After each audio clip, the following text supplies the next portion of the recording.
I arrived with a suitcase in one hand and a gift bag in the other. The house was quiet, too quiet for December 23rd. No scent of cinnamon candles, no Nat King Cole playing from Mom's Bluetooth speaker, just silence. Then the door opened. "Oh, Evelyn, you're early," Mom said, stepping aside without a hug. Behind her, the hallway was already lined with luggage, new matching suitcases, 4 of them. Sierra's voice floated in from the kitchen. "Can you believe the resort has its own butler service?" Mark looked it up. "They even press your clothes." I stood in the doorway, not quite inside. My chest tightened around something I hadn't named yet. I'd spent the past 3 months working 2 jobs to afford my share of this trip. A student cafe in the mornings, campus library until close. I packed lunches, skipped haircuts, sent Sierra the full $3,000 in early November, just like she asked. Dad stepped out from the living room, clearing his throat the way he does when things are about to get awkward. "Pumpkin," he said. "Can we talk a minute before dinner?" They sat me down at the kitchen table. Mom's holiday centerpiece glowed softly between us, the little LED candles flickering like they were trying to apologize. Sierra smiled, that same rehearsed, soft smile she's had since we were kids. "There's been a change of plans," she began. "We've hit a few snags with the cafe. Numbers aren't what we hoped. So, Mom, Dad, Mark, and I decided it's best you sit this one out. The money's already gone toward booking." I stared at her, at all of them. They looked back like this was kindness. It wasn't the first time I'd been left out. Not really. When Sierra won her regional debate competition in 10th grade, Mom baked a 3-layer cake and made t-shirts that said "Future Senator." When I got the lead in our middle school play, she clapped politely and left halfway through because Sierra had called with something urgent about a paper. There were always more urgent things when it came to Sierra. 5 years older, 5 and taller, and in my parents' eyes, 5 times more destined for greatness. She was the born leader. I was the quiet one. She spoke up. I stayed out of the way. It didn't hurt the first few times. Not really. You tell yourself they're just busy, that your time will come. But that time never did. By the time I was 13, Sierra had gone off to college on the East Coast. I remember standing on the porch waving as their SUV disappeared down the street, thinking maybe, just maybe, this was when I'd stopped being the afterthought. I was wrong. Sierra called nearly every day. Her voice filled the kitchen via speakerphone while Mom cooked dinner. Dad would light up when she talked about business seminars or case competitions. "She's really got that Carter drive," he'd say, nodding as if Sierra had inherited it straight from him. I'd slide my homework aside to make room for their laptop when Sierra visited during dinner. No one noticed when I stopped sitting at the table, but Grandpa Walter did. He lived 2 houses down in the old craftsman-style home with the creaky porch swing and chipped blue shutters. That place smelled like pipe tobacco and old books. It smelled like history, like someone remembered to live there. When things got too loud at home, not the kind of loud you hear, but the kind that swallows you, I'd slip out the back and walk to Grandpa's. He never made a show of it. He'd just scoot over on the couch and hand me the remote. Roman Holiday or Casablanca. He always had mint chocolate chip ice cream in the freezer. We'd eat straight from the tub, 1 spoon each, no words necessary. Other nights we played chess or listened to jazz or sat out on the back deck watching the sky change shape. "You don't need the spotlight, Evelyn," he said once. "People think it's where greatness lives, but sometimes the best ones stay just out of it until the moment matters." He never said Sierra's name. Never needed to. When I turned 16, he taught me how to drive. When I got rejected from student council, he bought me a paint set and said, "You're allowed to make your own picture." And on the worst days, like the time Mom forgot to pick me up from practice because Sierra needed help with a grant application, he'd say nothing. Just hand me a soda and slide a comic book across the table. Sometimes silence is the loudest kind of love. Was it really love from my parents? If it only showed up when Sierra wasn't already taking up the space. I kept waiting for them to notice me. They didn't.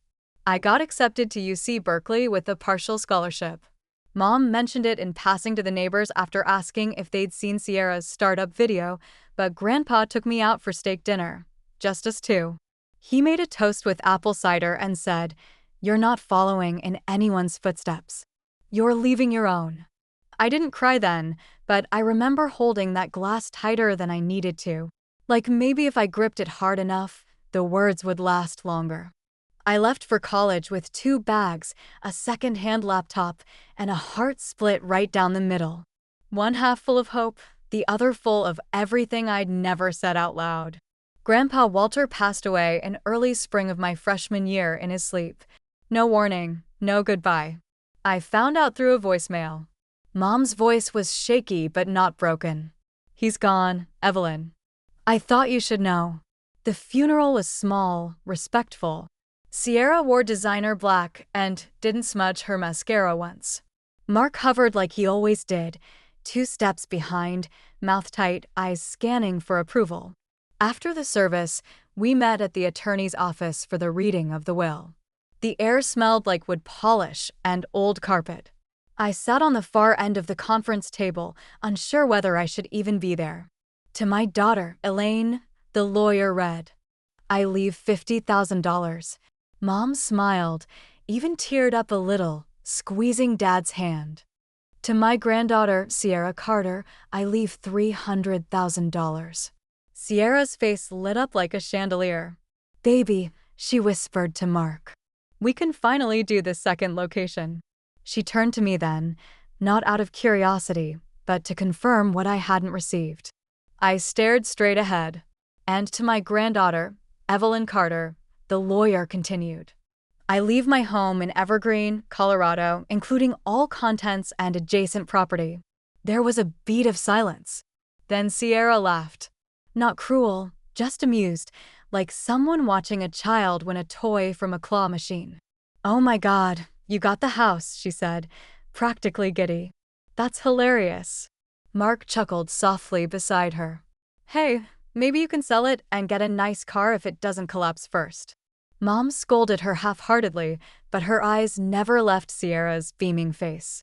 They'd already moved on, talking about wedding venues and wine pairings.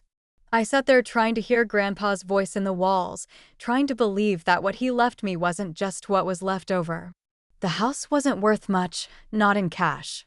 But it held jazz records and dented teacups, books with notes in the margins, a porch swing that knew my weight by heart.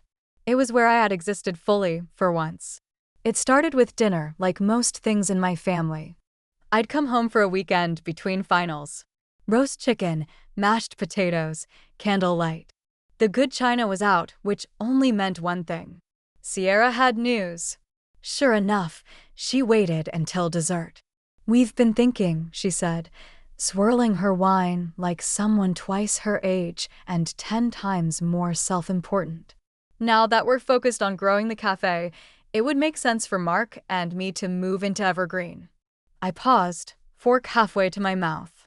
She meant Grandpa's house. My house. I opened my mouth, but Mom got there first. "Honey, it's perfect timing. You're away at college most of the year and Sierra and Mark could really use the space." I waited for the follow-up, the courtesy question, but none came. Dad nodded. "They're responsible. They'll take care of it." "And of course," Sierra added, setting her glass down with theatrical care, "we're family. You're not seriously thinking of charging rent, are you?" The room laughed. I didn't. I'd run the numbers, property taxes, maintenance, utilities. The house might be mine on paper, but living in it, or even keeping it came with a cost. "I was thinking of renting it out," I said quietly. The silence was quick and sharp. Mom sighed the way she did when I'd bring home anything less than an A. "Oh, sweetheart, why let strangers into Grandpa's space? Family comes first." Mark was suddenly interested in his potatoes again. Sierra smiled, not at me, but pasted me as if I wasn't even part of the discussion anymore. That night, I lay awake in my childhood bed, listening to the familiar creak of pipes, wondering how something could be legally mine, but emotionally unavailable. I could have said no. I could have told them to find their own place. But what would that have changed? They wouldn't hear me. They never had. I threw myself into work like it might save me. Campus cafe from 6 to 10 o'clock. 3 classes, 2 labs, library assistant until midnight. I skipped takeout. I skipped birthdays. I sold old textbooks online. And every time I thought about quitting, I pictured myself in the sun with my family in St. Bart's. In early November, Sierra texted, "We're finalizing bookings. Need your share today to lock everything in." I wired $3,000 that afternoon. Every penny I had, it felt worth it. I even let myself look at swimsuits online, found a simple navy one-piece on sale. Lisa, my roommate, let me borrow her suitcase, the good one with wheels that worked. By the time December 23rd came, I was packed early, buzzing. But something was off the moment I stepped into my parents' foyer. The lights were on, but the air felt hesitant. Dinner was quiet. Sierra and Mark arrived late. Their coats still smelled like travel brochures. Fake tan, fake pine, fake warmth. When we sat down, Mom passed around rolls like this was just any night. Then Sierra cleared her throat. "We need to talk," she said. Mark didn't look up. Dad sighed like he'd practiced. "The cafe is not doing well," Sierra began. "Margins are tighter than we expected, so after talking it over, we all agreed. You should sit this one out." My fork froze midair. "But I paid." "Yes," she said with the same smile she used when I lost class president in 9th grade. "And that really helped cover deposits." "Thank you." I blinked. "You used my money?" "It's still for the trip," she said. "And you'll have the house to yourself, some quiet. Catch up on reading." Mom touched my arm like that made it generous. "Family means being flexible, Evelyn." Was it still family if I was the only one ever expected to bend? Nobody said another word. Not about the money. Not about me. After dinner, Sierra went upstairs to pack. I stayed at the table watching the candles burn low, the wax sliding down like something trying not to cry. On Christmas morning, I smiled. I stood on the porch, coat buttoned, suitcase by my side. They were loading luggage into 2 black SUVs, matching monogram tags, new sunglasses, the kind of money that doesn't forget to look expensive. "You've got the keys, right?" Mom called. I nodded. "Water the plants, check the mail, and turn off the porch lights before bed," Dad added. Sierra leaned out of the window. "We'll send photos. Don't feel left out." She laughed like she'd told a joke. I smiled and waved. They didn't look back. The second the SUVs turned the corner, I went inside. Not my parents' house. My house. Evergreen was still snow falling in soft, slow flakes. Inside, the air was warm but wrong. Sierra's things were everywhere. Designer coats in Grandpa's closet.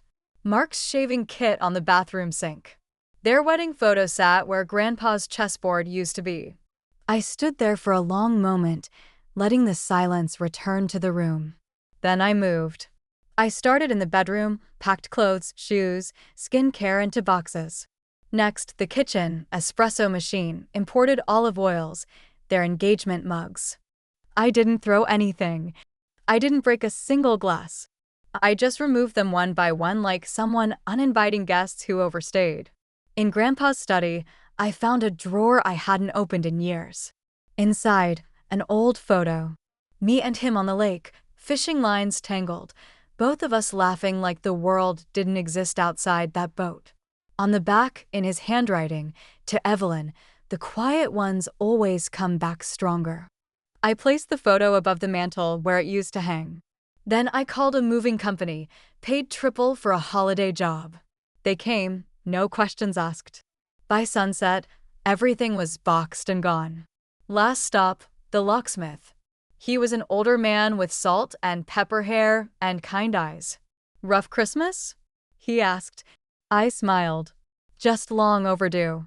He replaced every lock. When he finished, he handed me the new keys. I didn't celebrate. I didn't call anyone. I just sat on Grandpa's old armchair, wrapped myself in the quilt he used to keep by the fireplace, and listened to the creak of the floor settle under only my weight.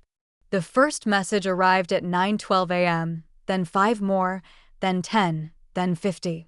By noon, my phone was vibrating nonstop. Mom. Evelyn, what's going on? Everything's gone. Please tell me this is some kind of misunderstanding.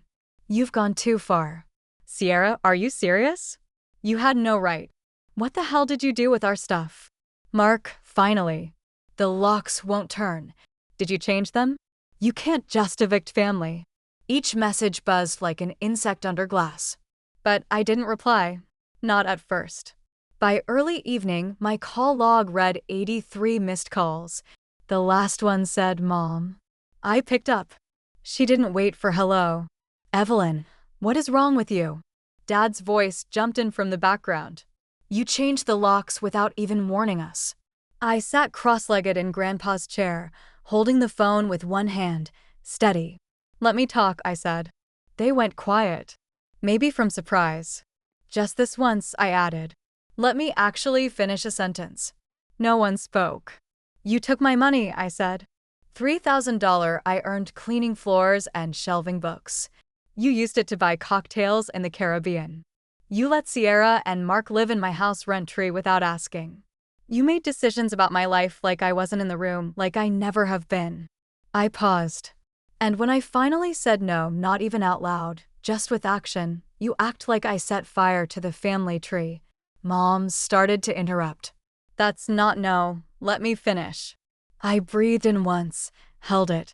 You always said family means sacrifice, but I was the only one ever asked to give anything up.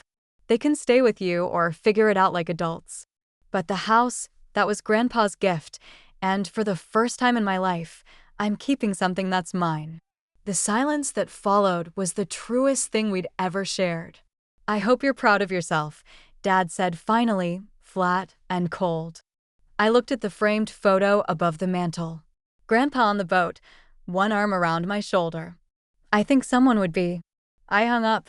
Then I turned my phone off. Let the room go quiet again. Not empty, just finally mine. That was a year ago. I'm in my final semester now, graduating in May. The house in Evergreen is no longer a relic. It's a rental. I hired a property manager, a retired teacher, and her husband live there now with their golden retriever in their herb garden. They send postcards sometimes. The rent covers taxes and insurance with enough left over to build savings, something no one ever taught me, but Grandpa probably hoped I'd learn. Sierra's cafe went under 6 months ago. She blamed the economy, then the location, then bad partnerships. She and Mark moved back in with my parents, last I heard, into the guest room that used to be mine. They tried calling again, once, maybe twice. Mom sent a long email about rebuilding bridges. Dad forwarded a meme about forgiveness. Sierra posted a picture captioned, "Some people just don't get what family means." I didn't reply. I don't need to explain myself. Not anymore. Some nights when the city's quiet and my windows cracked open just enough to hear the wind, I think about Grandpa's house. About the sound the porch swing made when you sat down too fast. About the way his jazz records popped before the first note. About the moment I realized he never once called me less than. He just called me Evelyn. Not Quiet One. Not Sierra's sister. Just me. I don't know if they'll ever understand why I did what I did. I don't know if they even believe they hurt me, but I do know this. I didn't need their permission to reclaim my space. I didn't need their apology to reclaim my voice. And I don't need their love to know I'm worth something. Above my desk, I keep the photo, the one of Grandpa and me on the lake. Tangled fishing lines and all. On the back, I wrote in my own handwriting, "Still here. Still quiet. Still mine." I didn't take revenge. I took back what was mine, and that was enough. If silence was ever the only way you were heard, just leave a dot. Someone like you will understand.